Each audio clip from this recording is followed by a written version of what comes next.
Les fruits de l'esprit. Ça, c'est le langage que tout le monde aime dans les églises. L'esprit, les dons de l'esprit, les dons charismatiques. Tout le monde veut prêcher. Tout le monde va monter ici. Mais, oh mon Dieu, vous voyez, c'est un meuble, non? N'est-ce pas? C'est un meuble, c'est en vitre.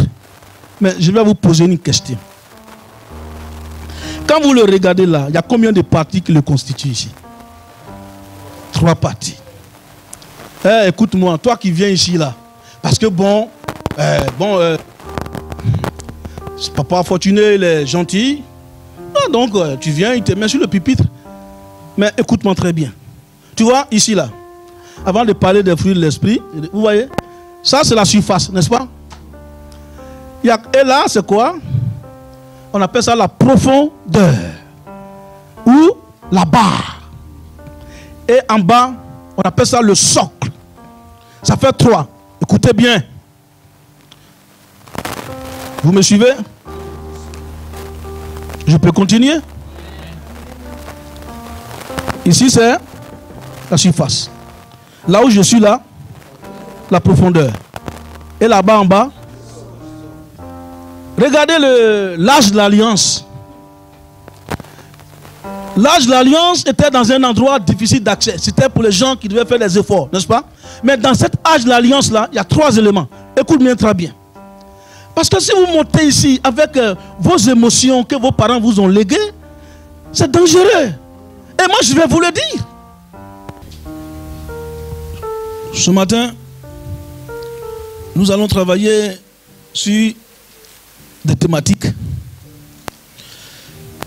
Et nous avons intitulé cette thématique, cet enseignement du jour.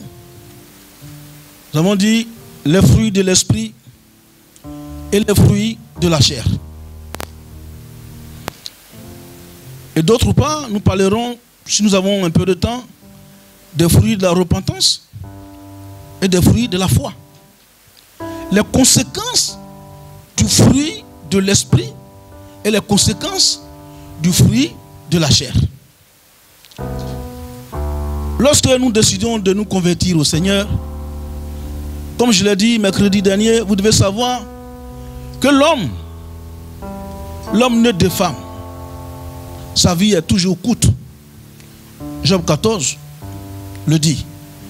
Et mais mets-toi dans la tête qu'il a même dit qu'un arbre que tu as planté dans ta cour a plus d'espérance que toi-même.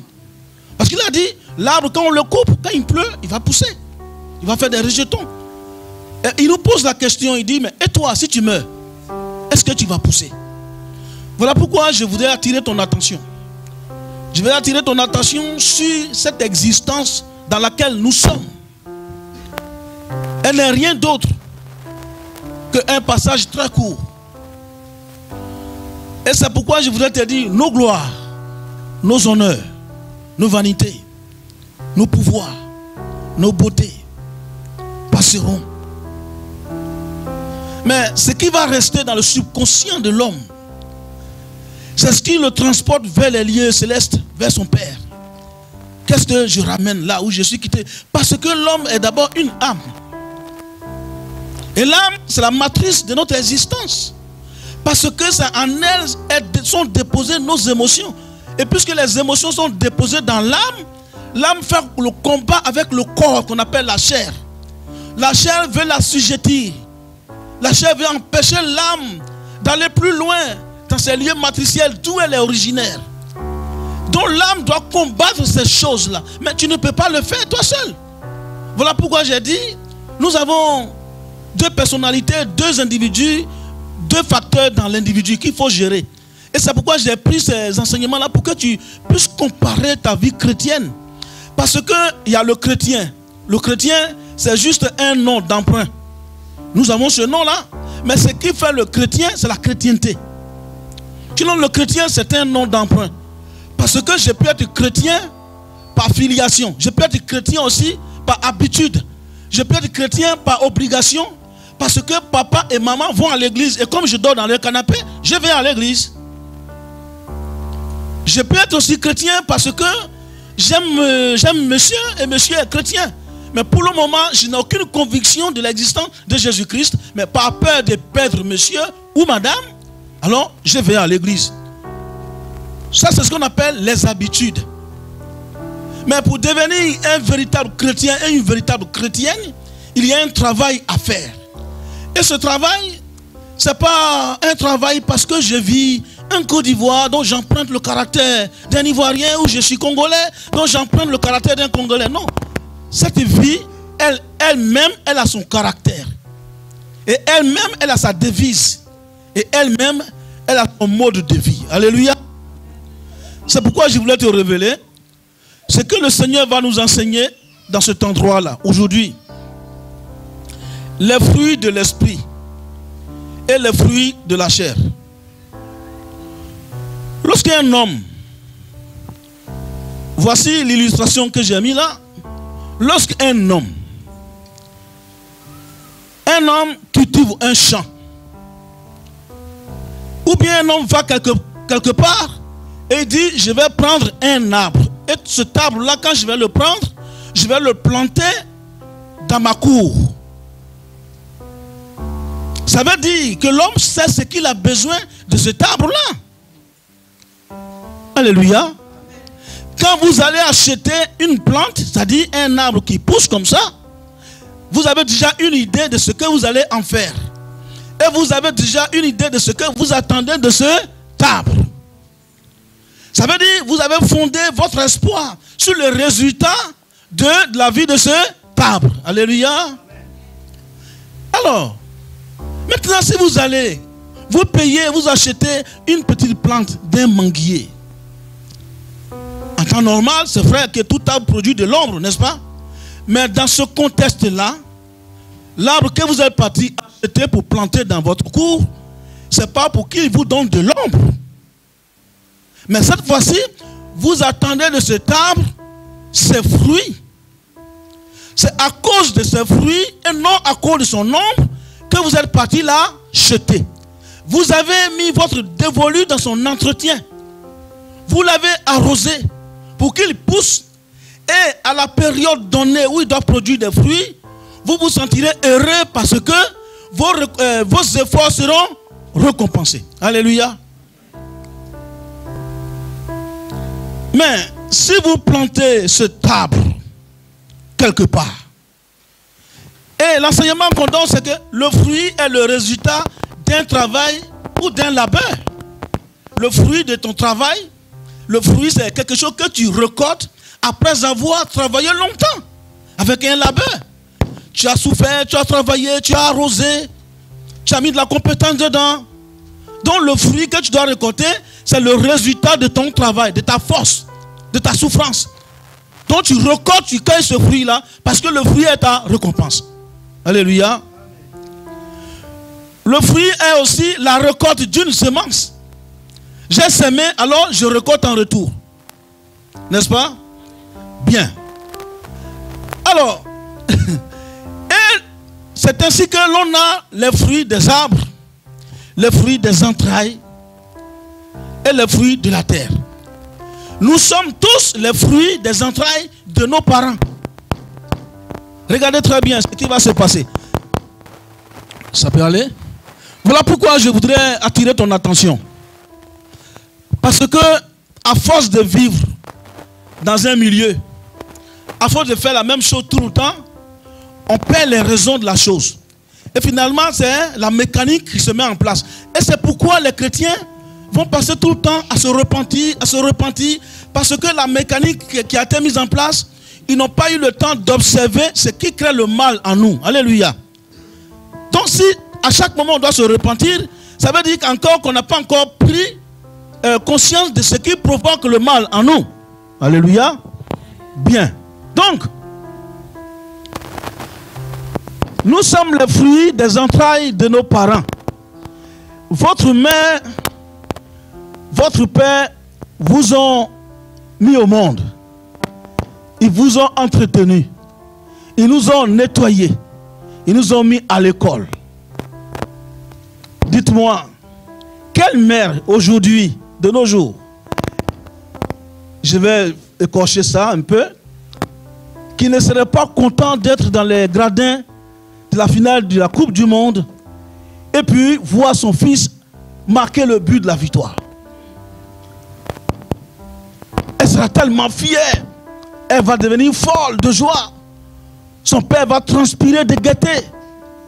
Parce que le fruit de leurs entrailles est en train de les magnifier, les glorifier, les grandir. Ce que vous ressentez lorsque votre fils est le premier de sa classe, avec 19 de moyenne suivante, c'est la même chose que le Seigneur ressent lorsque le chrétien devient meilleur. Il faut que tu m'écoutes. Nous allons partir dans la pédagogie, pas à pas, pour que toi-même tu puisses récolter quelque chose. Sinon, la venue à l'église dimanche, ça devient un genre de mécanique. Et puis après, ça ne produit rien. Mais vers la fin, tu vas voir même que Dieu, on devient énervant, on énerve Dieu. Parce que tu crées quelque chose, tu attends en retour quelque chose de bon. Un bon résultat, un bon fruit. Qui ne serait pas content de voir sa fille, son fils devenir meilleur? Parce que c'est le fruit de tes entrailles. Donc la glorification, la joie, la gaieté, la fierté que tu éprouves, c'est le fruit de ton labeur. C'est le fruit de ta souffrance. Et tu es fier de présenter ton enfant et ta fille partout où tu passes. N'est-ce pas? Bien. Maintenant, les fruits de nos entrailles. Prenez-moi Luc 1 au verset 42. On va garder nos images, puisque c'est passé, on va terminer. Vous les gardez? Luc chapitre 1, verset 42. Voyons d'abord les fruits de nos entrailles. Je lis la parole de Dieu. Elle s'écria d'une voix forte. Elle s'écria d'une voix forte. Tu es bénie entre les femmes. Et elle dit, tu es bénie entre les femmes. Pourquoi? Et le fruit de ton sein est béni. Et le fruit de ton sein, c'est-à-dire le fruit de tes entrailles, est béni. Pourquoi? Parce que le fils qu'elle porte dans ses entrailles est un fils qui sort de l'ordinaire. Et ce fils s'appelle le Christ. Et elle a senti, celle qui a rendu visite à Marie, a senti le bonheur qui va sortir de ses entrailles. Et Marie a été glorifiée. Et jusqu'à aujourd'hui, le nom de Marie est dans les cieux et comme sur la terre, pour toujours. Parce que le fruit de ses entrailles a été béni. Donc Marie est fière. Mais en n'oubliant pas que Marie, c'est la fille de Joachim. Joachim est un riche laboureur, paysan, éleveur. Et qu'est-ce que Joachim a fait pour avoir Marie? Dans le temps passé, la mère de Anne, qui est la mère de Samuel, qui est Anne la prophétesse, était responsable des couvents là où on garde les vierges. Et là-bas, c'était une école où on tissait les grands pains, les gros pains. Quand vous prenez, je crois, c'est Ésaïe 53, on dit, toi qui viens de Bostra, en vêtements rouges et éclatants, qui es-tu pour porter ce qui brille? Je suis le seul à être passé au pressoir. Donc à Bostra, il y avait une grande école où les vierges étaient installées. On leur apprenait ce qu'on appelle tisser les vêtements, les soies, les habits que les grands rois portent, les pains qu'on a portés tout à l'heure pendant le mariage. En ce temps-là, c'était à Bostra, on faisait ces choses. Et tout le monde n'était pas appelé à porter ces pains. Il faut être fort, il faut être grand, il faut être un homme honorable et honoré. Vous comprenez? Donc, cette couleur dont Jésus parlait, c'était la couleur rouge, qui était la couleur de la puissance, du pouvoir. Donc, il voulait dire que dans cette école se trouvait Marie, la mère de Jésus-Christ. Et Joachim va aller là-bas pour prendre Marie comme sa femme. Et cette Marie-là va mettre au monde un Dieu. Vous voyez comment la gloire de Dieu s'inscrit dans la vie des gens, dans le fruit des entrailles. Et c'est Jésus-là qui va glorifier non seulement Dieu, mais sa mère. Il allait à Canaan, c'est passé. C'est pourquoi je vous dis, le fruit, il est très important. Mais pour qu'il y ait le fruit, il va falloir travailler. Il va falloir entretenir, il va falloir arroser, il va falloir prendre soin. Il va falloir être responsable soi-même de ce qu'on a planté. Vous comprenez? À la fin, vous allez comprendre quel est l'arbre de vie que nous avons entretenu. Parce que notre vie, elle est d'abord un arbre de vie. Comment nous l'entretenons chaque jour que Dieu fait. Vous comprenez? Et c'est ce Jésus-là qui va aller à Canaan où il va faire le premier miracle, où sa maman était fière de lui. Donc pour qu'une mère soit fière de son enfant, il va falloir d'abord qu'elle fasse ce qu'il faut pour que lui-même puisse la rendre fière. Mais il n'y a pas de compétences de données, il n'y a pas de requis, il n'y a pas d'acquis, il n'y a pas d'entretien, il n'y a pas de protection, il n'y a pas d'éducation. Le fruit de tes entrailles ne sera pas béni. Alléluia. Et Jésus va glorifier non seulement sa mère, parce que le fruit qu'elle a porté au monde est un fruit de glorification. Et Jésus va ordonner que l'eau se transforme en vin. Et il l'a fait. Parce que celui qui se mariait, Philippe, c'était son ami de la famille d'Hérode. Donc c'est une histoire qui est entremêlée. Et Jésus a glorifié non seulement son père, et lui-même, mais il a glorifié aussi sa mère. Parce qu'il sait ce qu'elle a fait pour lui. Alléluia. Est-ce que tu m'écoutes ce matin? Parce qu'il ne s'agit pas de parler de fruits de l'esprit seulement. On ne va pas en parler maintenant. Vers la fin, je vais parler du fruit de l'esprit. Mais parlons d'abord du fruit lui-même. Comment il arrive à être fruit d'abord? Par quoi il commence? Parce qu'il y a d'abord un travail préalable. Il y a des dispositions d'abord. Il y a une compétence. Il y a un courage. Il y a une volonté. Il y a un travail à accomplir. Sinon, tu n'auras pas de fruit. Alléluia. Donc ainsi, on dit le fruit de tes entrailles est béni. Donc ce matin, tous ceux qui font des efforts pour éduquer les enfants, pour les aider, les mettre à l'école, qui sont eux-mêmes déjà bons parents. Bons parents, ce n'est pas être à la maison 24 heures sur 24. Mais bons parents, c'est être là où l'enfant a besoin de toi dans la circonstance donnée là. Alléluia. Il y a des parents qui sont ici et les enfants se trouvent à New York. Mais ils sont quand même avec eux. Tant bien qu'il y a une distance qui les sépare. Vous comprenez?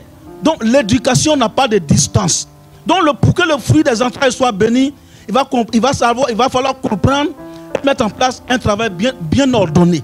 Qu'est-ce que nous faisons pour travailler pour qu'on ait un fruit de nos entrailles béni? Ça, c'est pour les enfants. On prend maintenant Deutéronome chapitre 28, verset 24. Parce que si aussi les fruits des entrailles, c'est-à-dire les fruits de maman, les entrailles de maman et papa sont bénis, il y a aussi le fruit de tes efforts, c'est-à-dire le travail que tu as accompli. Cette fois-ci, ce n'est pas la procréation, mais cette fois-ci, c'est l'endurance, le travail de la terre, l'élevage, travailler avec la houe et la machette, avoir des diplômes, aller à l'école, avoir des formations et aller réaliser des choses, avoir une méthode de travail, être un bon économiste, chercher toujours à être au devant des autres. Ça aussi, c'est payé. Alléluia. Regardez, donc allons pas à pas pour voir un peu le fruit. Je décris d'abord le fruit avant d'arriver dans la facilité de le fruit de l'esprit. Le fruit de l'esprit. Quel esprit? Vous ne savez même pas d'où il vient.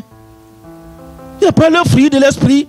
Tu n'as même pas encore acheté une seule machette pour travailler d'abord le fruit. Comment on le plante, comment on l'arrose, comment on le nettoie, comment on prend soin de l'arbre d'abord. Pour que l'arbre puisse avoir des bourgeons, des rejetons avant de pousser un fruit. C'est pour Dieu là déjà tu es prêché. Esprit c'est gna gna gna gna gna gna gna. La facilité. On ne connaît même pas l'origine des choses et on se les approprie nous-mêmes. Allons-y d'abord ce que Dieu nous a d'abord donné. D'abord quand il nous a créés. Si on réussit à entretenir ça, on va voir ce qu'on appelle le monde des émanations. Parce que les dons viennent du monde des émanations. On va y arriver. Deutéronome chapitre 28, verset 4 nous dit quoi? Je lis la parole de Dieu. Oui. Le fruit de tes entrailles. Alors les fruits de tes entrailles que j'ai décrit tout à l'heure, oui. Le fruit de ton sol. Le fruit de ton sol. Et le fruit du sol, qu'est-ce qui se passe? Le fruit du sol, ça ne veut pas dire comme je suis arrêté là, sur le sol du Mans, et tout d'un coup, ça pousse, non. Quand on parle le fruit de ton sol sera béni, ça veut dire d'abord, c'est une sphère qui est bien décrite, définie. Ça veut dire que tu as une parcelle d'abord dans laquelle tu dois travailler. Tu dois mettre en valeur, avoir la compétence, avoir les outils, les équipements qu'il faut. Et puis savoir quel type de plante qui va avec le sol sur lequel tu vas planter. C'est tout un travail. Et on dit maintenant, tu vas travailler, tu vas bêcher, tu vas piocher, tu vas nettoyer, tu vas mettre en terre le noyau, la semence, et tout ça, ça va pousser. Et en retour, on dit, le fruit de ton sol est béni. Béni soient ceux et celles qui travaillent chaud, dans le froid, dans le chaud, qui ont des entreprises, qui ont des compétences, vous qui avez des restaurants, vous qui avez vous les couturiers, vous qui allez en formation. C'est le fruit de votre sol qui est en train de pousser comme ça. Il faut prendre soin de ça d'abord, avant d'arriver sur les fruits de l'esprit. Celui qui n'a pas les fruits de la terre, tu ne sais pas gérer le fruit de la terre, le fruit de tes entrailles, tu ne pourras pas comprendre comment on gère le fruit de l'esprit. Toi, tu n'as pas été compétent Dans un sac de 2 kilos, c'est toi qui vas porter 100 kilos toi seul. Le fruit de la terre qui est à ta portée, qui est là avec toi chaque jour, 24 heures sur 24, à un micron de toi. Tu n'as pas pu l'entretenir. C'est le fruit des émanations dont tu ne maîtrises même pas le poids et la force. C'est de ça que tu vas te réclamer. Puis ça va, vous allez créer des conflits entre vous parce que l'autre connaît l'esprit que l'autre. L'autre a plus de kilogrammes d'esprit que l'autre. Mais ce sont des erreurs. On va y arriver, vous allez voir. Le fruit de la chair, comment ça rend l'homme vilain et rabougri. Je vous ai dit, ce qui est rabougri, c'est ce qui est petit. Mais mercredi, j'ai dit, moi j'étais un peu plus grand quand même. Alléluia. Alléluia. Donc là, le fruit de tes entrailles, le fruit de ton sang seront bénis. On a compris cette partie. On a compris le fruit des entrailles, comment on fait. Et le fruit de la terre. Et le fruit de quoi encore ton? Le fruit de tes troupeaux. De ton troupeau. Mais regardez. Oh, l'animal le plus bête à gérer dans le monde, c'est la brebis. Voilà pourquoi Jésus dit, mes brebis connaissent ma voix. Parce qu'une brebis, elle est tellement stupide. Regardez comment les brebis sortent des troupeaux. Elles se marchent dessus, elles ne savent même pas ce qui se passe. La brebis est l'animal le plus sauvage à gérer sur la terre. Celui qui réussit à éduquer une brebis, tu peux gérer un troupeau. Yes. Alléluia. Donc d'abord, quand Jésus compare notre vie à la brebis, parce qu'il sait qu'il y a des efforts à faire. Il faut que d'abord la brebis apprenne à comprendre le langage de son maître. Et puis le maître doit savoir quelles sont les difficultés de sa brebis. C'est ça, on dit tu es un berger. Alléluia. Donc le fruit de ton bétail sera aussi béni quand tu auras pris le temps de lever la brebis, le cheval, le bœuf, ainsi de suite. Est-ce que vous me suivez? Merci ma fille. Donc voici un peu les 3 dimensions de fruits dont je vais te parler. Maintenant, revenons aux fruits de la chair. Faut remonter, laisse pour l'esprit là, on va terminer par ça. Envoyez-moi le monsieur là qui était tout à l'heure là. Alors, vous voyez ce monsieur? C'est un monsieur qui est là. L'autre arbre que vous avez vu là, il y a un panier qui est rempli, n'est-ce pas? Mais là, j'ai mis un monsieur avec sa cravate bien habillé. Regardez l'illustration. Ça veut dire, comme il y a un langage populaire qui dit, l'habit ne fait pas le moine. C'est vrai, tout le monde est, on est dans le costard, bien habillé, de belles chaussures. On est à l'église, c'est trop joli à voir. C'est bien. Parce que la Bible dit d'être propre de corps. Être propre de corps, c'est bien la sapologie. J'aime bien mes frères zaïrois parce que c'est des bons sapeurs. Et j'ai beaucoup triché sur vous. Vous comprenez? Donc être propre de corps. Et puis il dit point virgule d'âme. Parce que l'âme, au fait, vous voyez, c'est un condensé de nos émotions. C'est l'âme qui nous lie à ce qui est terrestre. Vous comprenez? Voilà pourquoi on dit mon âme est triste. Parce que l'âme, elle ne reçoit pas ce qu'il faut pour qu'elle soit en joie. Donc elle est triste. Donc elle est liée au monde des émotions, n'est-ce pas?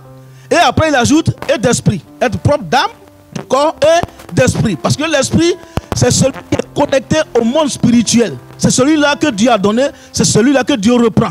Et c'est à celui-là que nous allons encore ressembler lorsque nous serons au ciel. Alléluia. Donc regardez maintenant, on dit les fruits de la chair. La chair, c'est quoi?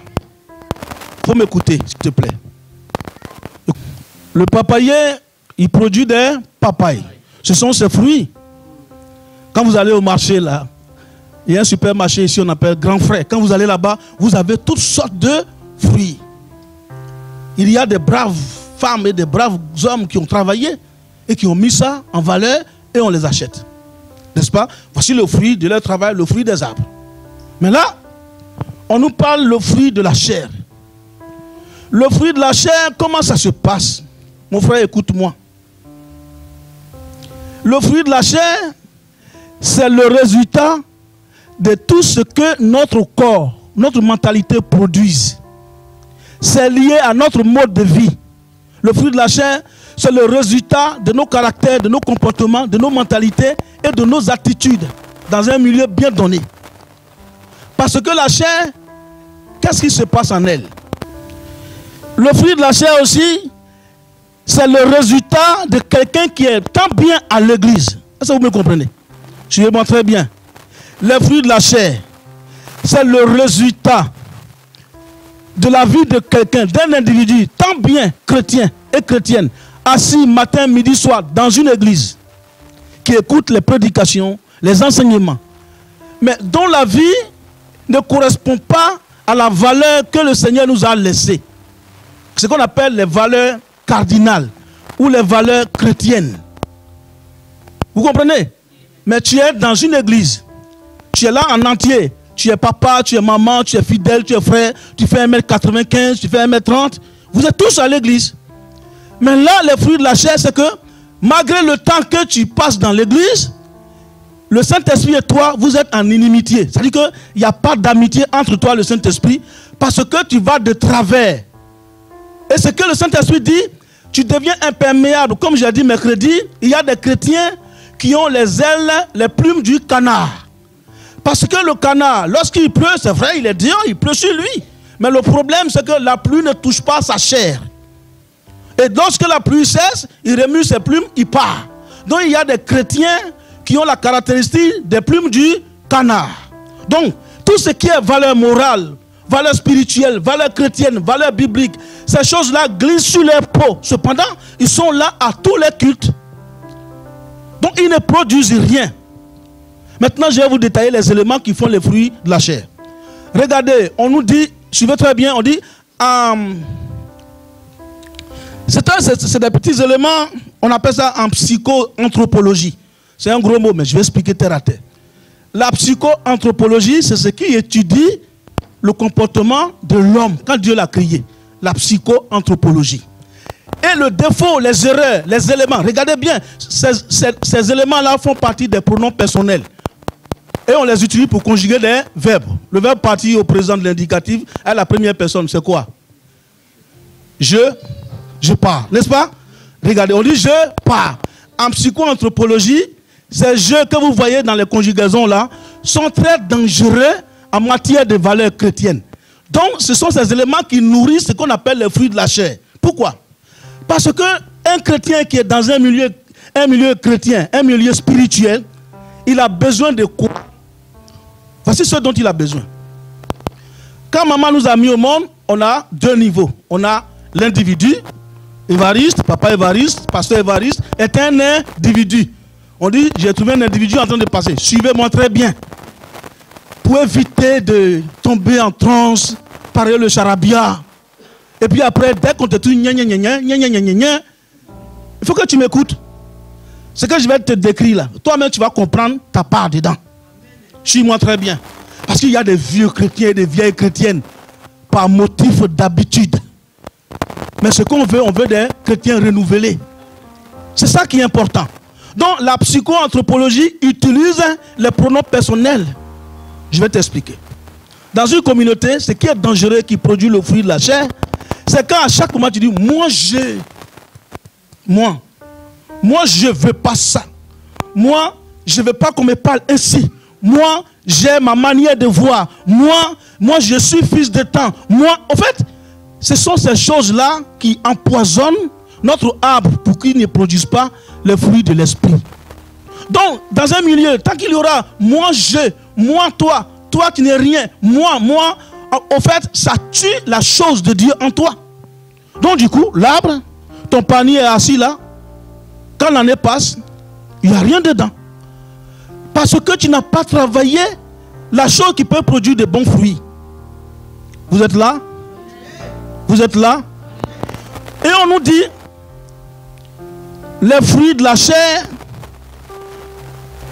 12 mois plus tard, tu vois que le panier là n'a rien donné. Parce que tu n'as pas compris comment ça fonctionne. Donc les erreurs que nous faisons, c'est l'orgueil, la vanité et la concupiscence. La concupiscence, c'est quoi? Un chrétien qui est concupiscent, il produit aussi les fruits de la chair. Donc l'orgueil est un fruit de la chair. La vanité est un fruit de la chair. Et la concupiscence, c'est quoi? Ça veut dire, quelqu'un qui est concupiscent, ça veut dire que tu es toujours là dans un milieu avec tes frères. À chaque moment, dès que quelqu'un commence à progresser, il a une petite voiture. Les voitures en Europe, c'est comme le cacao en Côte d'Ivoire. Même tous les petits fous ont des 10 hectares, 15 hectares. Chez nous, là-bas, le cacao, c'est rien. Puisqu'on est premier producteur. Donc, avoir un champ de cacao, ça ne veut rien dire. Et en France, ici, avoir une Renault, c'est quoi? Avoir une Peugeot, est-ce que ça, c'est un exploit? Mais la voiture, ce n'est pas une richesse, c'est une nécessité. Vous comprenez? Donc, en fait, quand tu vois quelqu'un, la concupiscence, quand tu vois quelqu'un qui a un bien, au lieu de prier Dieu pour lui, tu dis, Seigneur, tu le vois, hein? Tu vois, il a quelque chose, moi j'ai rien. Voilà, ce qu'ils ont là, voilà pourquoi ils font ça. Tu es concupiscent. Et la concupiscence est un fruit de la chair. Donc celui qui a développé ces automatismes, il ne peut pas voir le Saint-Esprit, le circoncis, mes frères et sœurs. Je ne suis pas venu ici pour vous prêcher, je suis venu ici pour vous donner la pédagogie de la spiritualité. Et cette connaissance de la spiritualité permet à un groupe d'aller encore plus loin avec le Seigneur. Alléluia. Vous êtes avec moi? Prenez-moi 1 Corinthiens chapitre 15 au verset 50. Parce que la Bible dit, les fruits de la chair, celui qui les possède ne pourra pas aller au ciel. C'est écrit noir sur blanc. Ça veut dire quoi? Le fier, l'orgueilleux, le vaniteux, celui qui aime les palabres. Écoutez encore, il y a une autre erreur dans la psycho-anthropologie, il y a une autre erreur. Il y a toujours des gens, des frères en Christ ou des sœurs en Christ dans une église, dans la voie du Seigneur, qui n'ont jamais rien fait. Est-ce que vous m'écoutez? Il y a des gens qui n'ont jamais rien fait de mal. C'est eux seulement on fait souffrir. Ils sont toujours les souffres-douleurs. C'est eux on malmène. C'est eux on insulte. C'est eux qui sont toujours bien. Ils sont justes. Vous comprenez? Et ils sont plaintifs. Quand tu es dans ces positions spirituelles, alors tu as des problèmes pour comprendre ce qu'on appelle la repentance. Est-ce que tu m'écoutes même? C'est-à-dire qu'à chaque moment que tu vas porter ton regard sur ta personne et que tu vas la glorifier, tu vas faire de cette personne quelqu'un de plus fort, de plus bon, de plus gentil, celui qui est équilibré que les autres. Tu ne pourras pas comprendre comment le fruit de l'Esprit Saint se manifeste en toi. Parce que tu n'as plus la compétence de juger ta personne. Alléluia.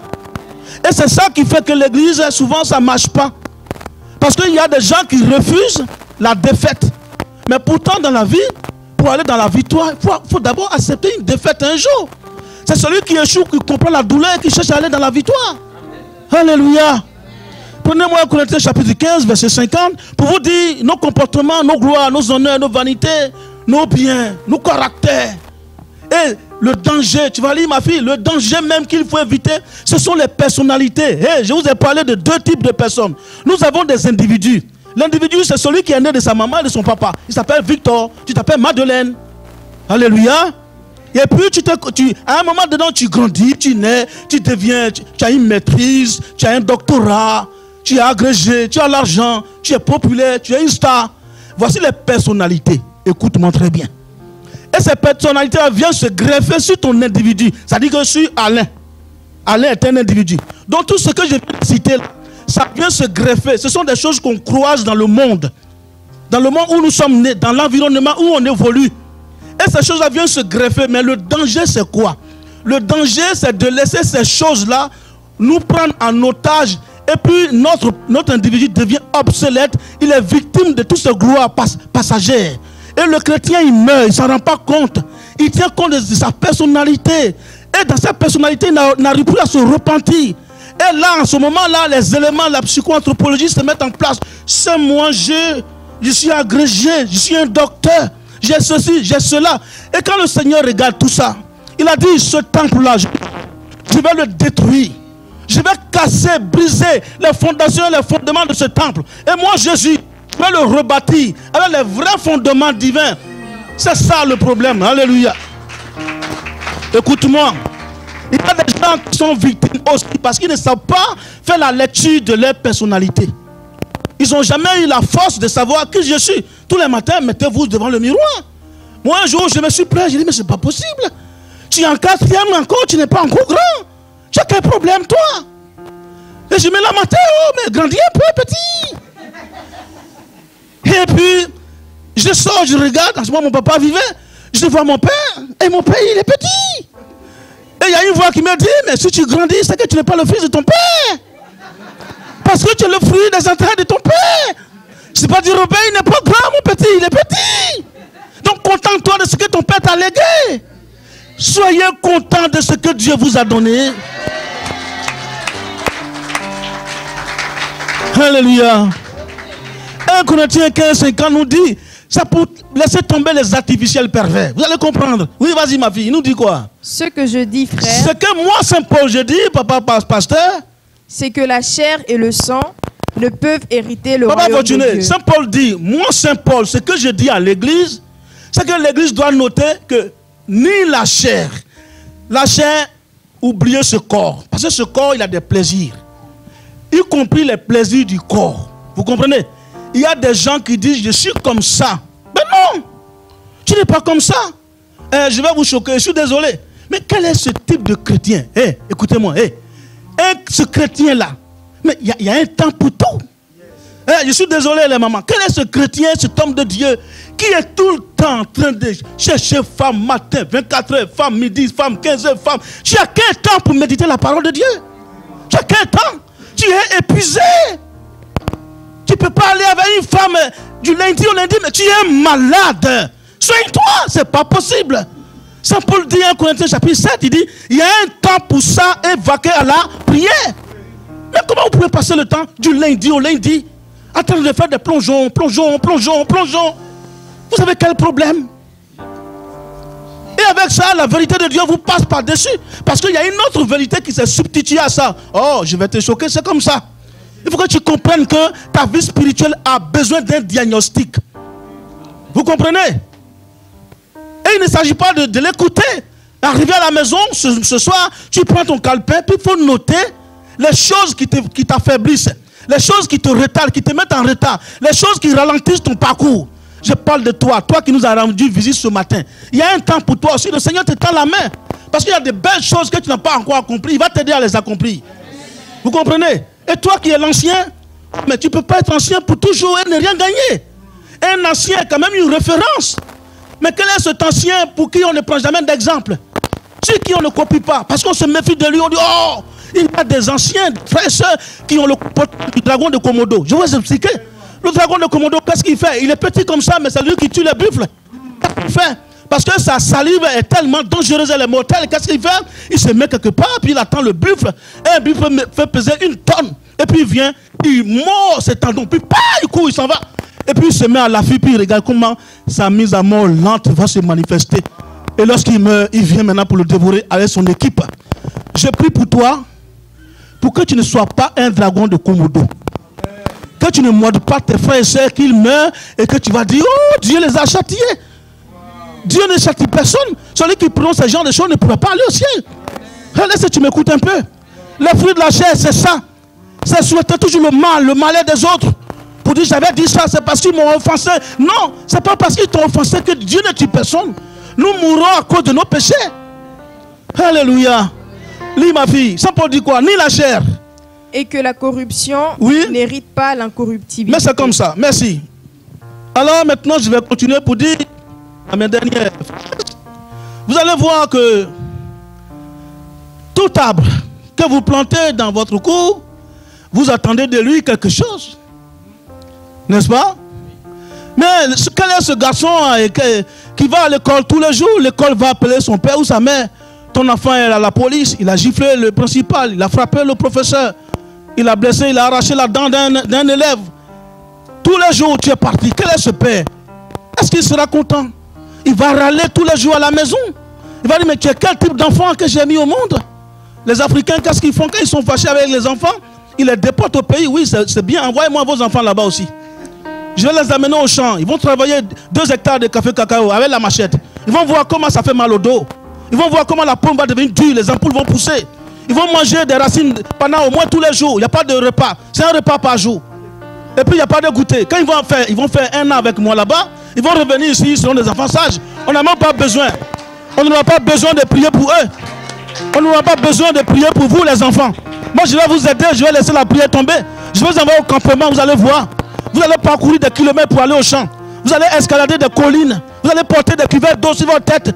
Vous allez porter la fontaine. Vous allez vous charger vous seul. Il n'y a personne. Vous allez revenir, aller creuser le manioc. Vous allez préparer. Monter sur le palmier pour couper le régime. Vous allez faire la sauce.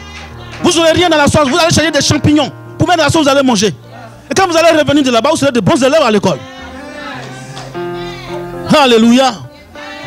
Alléluia. Je parle à vous tous dans l'église. Cette église, elle me tient à cœur. Vous me tenez à cœur. Vous êtes une race très rare pour moi. Vous êtes des parents très rares pour moi. C'est pour ça que je vous parle. Je vous parle pour que votre temps ne soit pas un temps inutile. Je vous parle pour que lorsque vous vous réveillez le matin, que vous vous habillez, vous regardez dans le miroir, vous dites je vais dans la maison du Seigneur. Je vais revenir tout chargé, mais chargé de bonnes choses, des valeurs chrétiennes. Et votre semaine sera remplie. C'est de ça que je parle ce matin. Prends-moi Matthieu chapitre 7, verset 19. Permettez-moi de terminer, mes frères. Donnez-moi encore quelques temps. Je vais terminer cet enseignement parce que je ne vais pas revenir là-dessus. Je parle à toi, mon frère, ma soeur, maman, papa, je parle à vous. Regardez ce que le Seigneur dit. Pour que cette belle église soit toujours en haut. Cette église qui compte 400 membres, mais ce n'est pas ça le problème. Ce n'est pas ça le problème. Le problème, c'est qui sont ces 400 membres? D'où viennent-ils? Qu'est-ce qu'ils ont comme moralité? Qu'est-ce qu'ils ont comme compétence? Quels sont les acquis qu'ils ont? Jésus se trouve à quel degré dans leur cœur, dans leur subconscient? C'est ça l'église. Après tout, l'église est une communauté terrestre de valeurs. Si c'est une communauté terrestre qui n'a pas de valeur, ça ne sert à rien. L'église est aussi une communauté terrestre parée de dons célestes, où Dieu vient parler aux hommes et aux femmes sur la terre. Donc Dieu transmet ce qui est lui, Dieu, à votre cœur, parce que vous êtes sa communauté. Donc les anges qu'on n'a jamais vus, l'esprit qu'on n'a jamais vu, ces gens-là viennent à nous pour nous transmettre ce qu'on appelle la valeur. Donc vous êtes une communauté terrestre parée de dons célestes et des choses célestes. Donc ce qui ne vit pas avec vous en permanence sur la terre est plus fort que vous. Donc entretenez cela. Alléluia. Est-ce que même vous m'écoutez? Lis-moi le chapitre. Matthieu 7, 19. La Bible nous dit quoi? Oui? On peut aller? Oui, c'est bon. Oui? Tout arbre qui ne produit pas de bons fruits. Regarde maintenant. Tout arbre qui ne produit pas de bons fruits. Parce qu'il y a des fruits, c'est vrai. Est coupé et jeté au feu. Est-ce que vous avez compris? Tout arbre qui ne produit pas de bons fruits est coupé et jeté où ça? Parce que je vous ai dit tout à l'heure, tu occupes un espace. Les gars, le propriétaire, il met son énergie, il travaille, il bave, il sue, il transpire. Et à la saison, il n'y a rien. Il va dire, mais écoutez, même les enfants, quand tu vas leur dire, les enfants, prenez le balai, balayez-moi les feuilles, ils vont dire, oh papa, cet arbre-là, il ne produit rien. Il faut le couper. Vous voyez cette image-là? Vous voyez cette image-là? Ça, lui-là. Ah, il a un beau feuillage. Mais il est utile à quoi? On ne l'a pas planté pour son feuillage. On l'a planté pour qu'il donne des fruits. Donc les enfants, la maman, le papa, ils vont se mettre ensemble, ils vont dire, bon, toi, là, on va te couper. Et quand on te coupe, on arrache toutes tes racines. Pour ne même plus qu'on se rappelle de toi. Et qu'est-ce qu'on fait? On te jette au feu. Après, maintenant, on plante un arbre qui est approprié à cela. Voyons notre image comme ça, nous en tant que chrétiens. Quand tu es un chrétien, tu ne produis rien à l'église. Tu n'amènes rien à la communauté. Si ce n'est pas les plaintes, si ce ne sont pas les divisions, si ce ne sont pas les injures. Mais dites-moi, le temps est court. Comme le disait mon professeur de théologie, il dit, oh, tu as déjà 60 ans, tu as 55 ans, dis-toi que ce que tu as parcouru est plus long que ce que tu vas parcourir. Tu as 60 ans, à quel moment tu vas devenir sage? Si tu as trop vécu, si c'est trop, c'est 20 ans. Si tu as trop vécu à 60 ans, si Dieu est bon, il te donne 24 ans. N'est-ce pas? Mais ce que tu n'as pas pu faire en 60 ans, il faut rattraper ça en 20 ans, mon frère. L'église que tu as blâmé, le frère que tu as injurié, celui à qui tu t'es en conflit, c'est le moment de te rattraper. Rattrapez-vous, mettons-nous ensemble pour qu'on soit plus fort. Ce que je vous dis, c'est le bénéfice de votre propre foi. C'est pour vous-même l'énergie que vous dépensez. C'est le résultat de cela. Votre bénéfice, c'est ça. Un chrétien qui n'a pas de bénéfice, tu passes ton temps, tu deviens héréditaire. Parce que papa va à l'église, donc papa t'a légué. Il va à l'église, il t'a légué, mais il ne t'a pas levé la chrétienté. Il t'a légué juste marcher pour aller à l'église. Tout arbre sera coupé et jeté au feu. Merci. Maintenant, on va terminer ici. Je vous accompagne quelque part. Les fruits de l'esprit. Ça, c'est le langage que tout le monde aime dans les églises. L'esprit, les dons de l'esprit, les dons charismatiques. Tout le monde veut prêcher. Tout le monde va monter ici.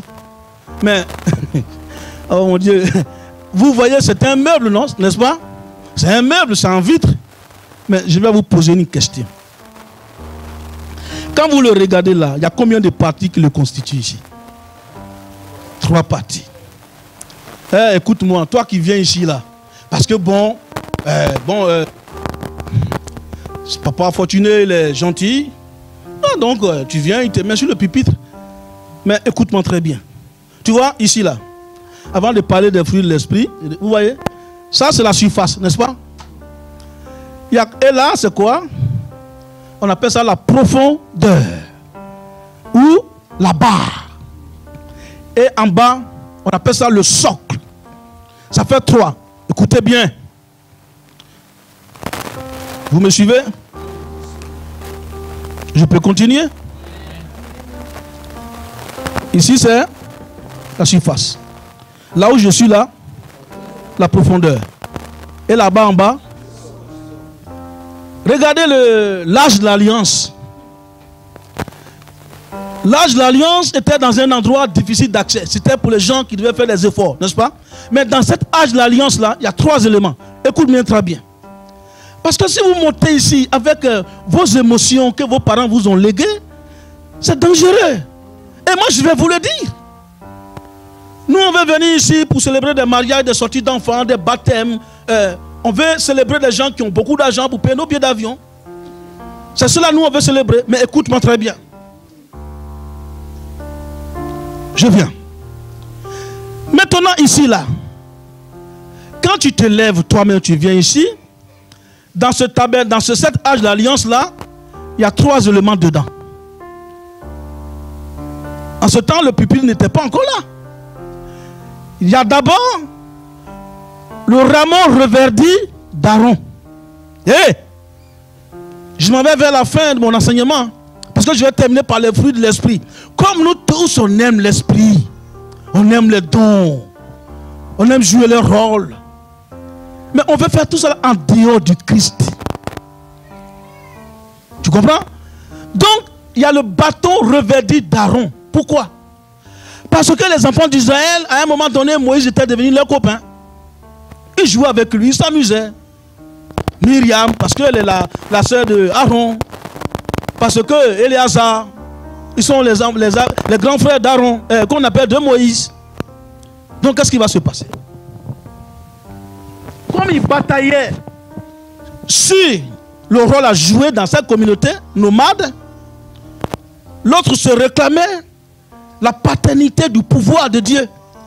Vous savez, vous toutes et vous tous dans les églises, ce qui envoie les conflits, c'est quoi? C'est le pouvoir de la psychologie du sacerdoce. La psychologie du sacerdoce, c'est quoi? C'est que, voilà, je suis plus fort que lui. Moi, j'ai des dons charismatiques que lui. Parce que la psychologie de chaque endroit modifie l'individu. Quand vous êtes chez vous, vous pouvez mettre vos pieds sur votre table basse. Quand quelqu'un rentre chez toi, puis te trouve avec tes pieds sur ta table, tu es en train de lui dire ici, c'est chez moi. Mais pour les gens qui n'ont pas étudié tout ça, pour eux, ils prennent ça à la légère. Mais moi, je rentre chez toi, je sais, quand tu t'assois dans ton fauteuil, que tes pieds sont sur ta table, c'est pour dire, papa, disons, ici, c'est chez moi. C'est ce qu'on appelle la psychologie d'un lieu. Mais ici, il y a une psychologie qu'on appelle la psychologie du sacerdoce. Et la psychologie du sacerdoce a sa manière de se manifester, de fonctionner. Il y a des règles qu'il faut maîtriser. Donc le bâton revêtu d'Aaron, là, quand il se plaignait, Dieu dit aux enfants d'Israël, alors envoyez-moi des bâtons de toutes les familles.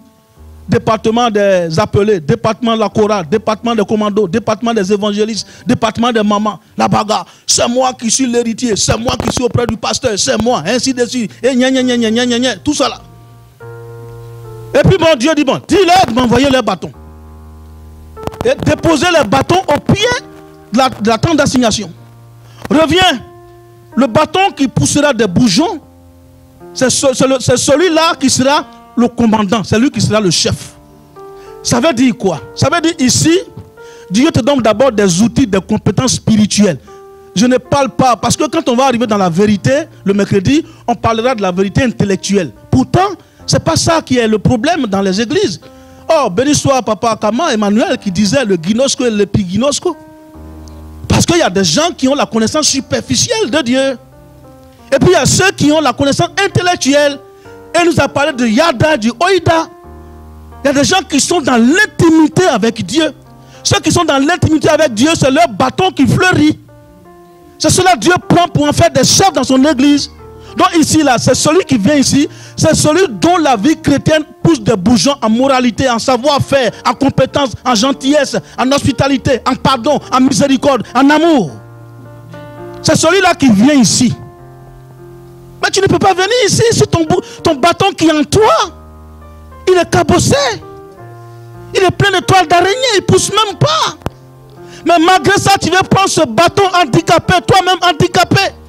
Ton bâton est courbé, toi-même tu es courbé. Tu prends ce bâton. Parce que tu sais parler le français. Dieu ne parle pas le français. Dieu parle son langage à lui-même. Tu comprends? Écoute-moi très bien, c'est à toi que je parle. Enfin, tu peux prendre, tu peux laisser. Moi, en tant que professeur de théologie, c'est des éléments que je vous donne. Pour ne pas que le sacerdoce soit un endroit de jeu, de règlement de compte. Non. Donc quand tu viens ici, que ton bâton n'a pas poussé ses bourgeons, qu'est-ce que tu fais? Tu es obligé d'agir par toi-même tes propres émotions. Et ceux qui viennent ici pour insulter, c'est ceux qui n'ont pas eu de bourgeons sur leur bâton. Est-ce que tu m'écoutes? Et comme la profondeur ici, quand tu tombes, moi j'ai fait 1m63. Est-ce que j'ai pu aller nager dans le même bassin que Alex? Mais je vais mourir, mes enfants vont me pleurer. Tu es petit, mon ami, tu es petit. Ah, c'est Jérémie. Vous imaginez, tu es trop petit, tu vas aller mourir et Merveille va pleurer. Il faut nager dans le bassin qui correspond à ta taille. Donc quand on vient ici, qu'on n'a pas de bourgeon, on ne vient pas ici. On attend encore que le pasteur te forge, il te forme, et puis te donne les compétences, les outils. Et quand ton bouton pousse là, tu reviens ici. Oh mon Dieu. Alléluia. Et là, c'est la profondeur. Ici, la profondeur, ça t'avale au fait. Parce que tu n'es pas grand. Donc quand tu arrives là, comme tu es un plaisantin, ça t'avale. Et quand ça t'avale, tu joues la comédie. Et là, le socle, c'est la fixation profonde de quelque chose dans un endroit où il ne va jamais bouger. Quand le vent et la tempête souffrent, ma maison ne bougera pas. Ce sont des gens fidèles. Ce sont des fidèles intègres. Ce sont des gens qui ont l'amour du Seigneur. Ce sont des gens qui partagent leur vie avec les autres. Ce sont des gens qui ont un lien solide avec la connaissance de Dieu. C'est des gens qui ont effacé les traits passés, de la vie passée, de l'orgueil, de la vanité, des palabres, des règlements de compte, des racontats. Mais toi, qu'est-ce que... Moi, je n'ai pas le temps. J'ai dit un jour, oh, je n'ai plus le temps d'appeler Fortuné pendant 1 heure de Côte d'Ivoire pour dire, oh, Alain, il est noir. Mais Alain, c'est un Africain, il est noir. Il est noir, Alain. Je ne vais pas passer mon temps à appeler Diki pour dire, oh, Évariste, il a des jolis cheveux, mais ses cheveux sont jolis. Si je l'appelle pendant 1 heure, c'est de parler de ce qui va élever notre âme. Il y a un temps pour toute chose, passer à autre chose. Jésus a dit à ses disciples, passons à l'autre bord. Passons à l'autre bord. Il y a un temps, il faut passer à autre chose, mon frère. Et je te conseille, pour garder ton fruit de l'esprit, il faut couper les liens avec les amis qui t'apportent rien. Vous comprenez? Quand on marche ensemble, deux valent mieux qu'un. Ecclésiaste chapitre 4, verset 9. Quand l'autre tombe, l'autre te relève. Mais si je dois tomber pour que tu te moques de moi, tu es quel genre d'ami, toi? Oh, écoutez-moi, ne jouez pas avec votre vie chrétienne. Même dans le monde, à la maison, dans votre travail, dans vos affaires, à l'aise dans le football, dans ce que tu fais. Un ami qui t'apporte rien dans ton développement des techniques du basket, il faut le jeter loin de ta vie. Écoutez-moi bien, je vous parle. Écoutez-moi bien, écoutez la voix des prophètes, écoutez la voix des anges, écoutez la voix de Dieu, écoutez la voix de la prédication. Vous êtes venus ici pour la prédication. Vous n'êtes pas venus ici pour qu'on fasse un défilé de mannequinat. Non, moi je ne suis même pas mannequin, donc ne me regardez pas. Écoutez ce qui sort de ma bouche. Je vais t'aider, je vais te pousser vers les sphères. Je vais te pousser à escalader les montagnes. Je vais t'aider à déplacer les montagnes, à casser ce défaut qui est en toi. Ce défaut que tu caresses. Oh, le défaut, tu lui donnes le lait maternel, tu lui donnes le biberon. Non, il faut tuer le défaut. Il faut le casser. Alléluia. Je viens à toi, jolie femme. Je viens à toi, Sulamite. Je viens à toi, grand homme. Je viens à toi, grande femme. Pour t'aider à donner un pouvoir. Dans le monde, c'est le pouvoir d'achat qui fait l'homme. Mais dans la vie chrétienne, quel est ton pouvoir d'achat? Tu n'as pas de pouvoir d'achat. Tu es tout le temps pauvre. Parce que tu ne cours pas derrière les grandes choses. Oh mon Dieu. Le fruit de l'esprit, c'est le résultat de l'impact la parole de Dieu sur notre vie quotidienne. Le fruit de l'esprit, c'est une incision. Lorsqu'il y a un furoncle qui fait un abcès, qui te bloque, qui est dur dedans, on prend une lame et puis on fait une incision pour que le pus puisse sortir, pour qu'on puisse soigner ce furoncle, pour que tu sois libéré de la douleur. Donc la parole de Dieu, elle vient dans nos cœurs pour faire une incision. Elle fait une incision pour arracher ce qui est démoniaque, pour arracher l'héritage diabolique que nos parents nous ont légué, l'héritage diabolique que nos amis, nos fréquentations, notre mentalité nous a donné, un comportement qui ne va pas ensemble avec la parole de Dieu.